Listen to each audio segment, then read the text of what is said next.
The first thing I would say is, you got it, you have it. And the second thing I would tell them is, don't let fear stop yourself before anybody even put any hurdles in front of you. I find that that's always the first hurdle, is our own fear. So if you can conquer that, you will be surprised that that might be the biggest hurdle you have to overcome. I would say take the leap, because I think that the society already puts enough barriers ahead of us, and we do not need to restrain ourselves on top of that, because otherwise we will never go forward.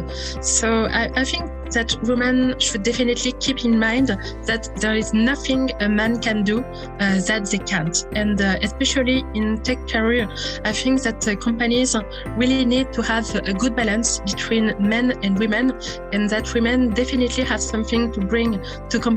And there are plenty of companies out of there waiting for women wanting to take a part into the tech world and into developers' careers, into sales careers, into operations careers.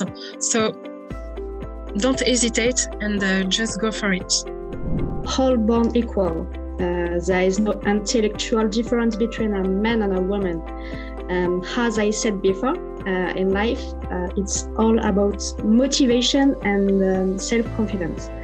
Then you have to start. The tech world has been too masculine for too long. It has to change. You shouldn't listen to others, but to yourself.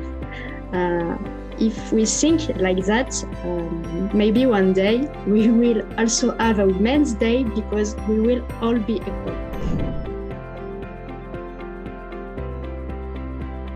Women have succeeded in leadership roles, particularly during the pandemic time, because women have a unique insight into balancing careers and family. And for so many people during the pandemic and working from home, the constant stress they had was doing that balance. And I think women have a unique insight about how that balance can occur and how that balance needs to happen. And so in leadership roles, women had that understanding of what that challenge was for people and for all of their employees, and can make adjustments to company priorities and company procedures to ensure that that work-life balance can continue even in an environment where you really couldn't seek that balance out appropriately.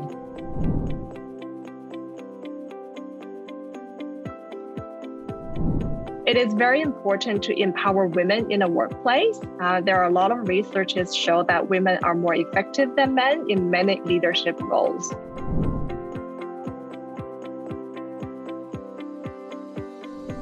When I was young, right, this just actually follows my previous response. I was exposed to a lot of strong women around me, and whether it is my mom, grandmother, or there's this one lady who's a famous neurologist who made big name. And what I would like to say is that because I had these strong role models around me, I never felt that I was limited to certain things. I always felt that I can do big in whatever I chose, right? Whether it is in tech or whether it is in politics, I always felt I can make big name out there.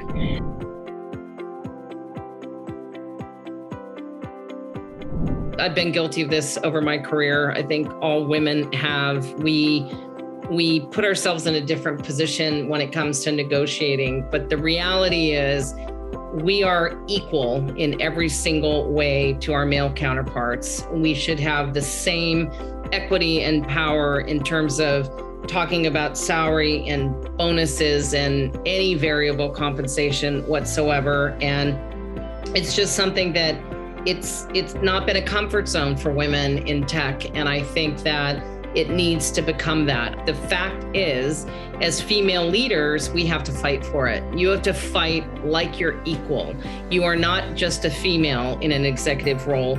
You are a leader, and you should fight the same way, any other gender would. And I think you will have a positive impact.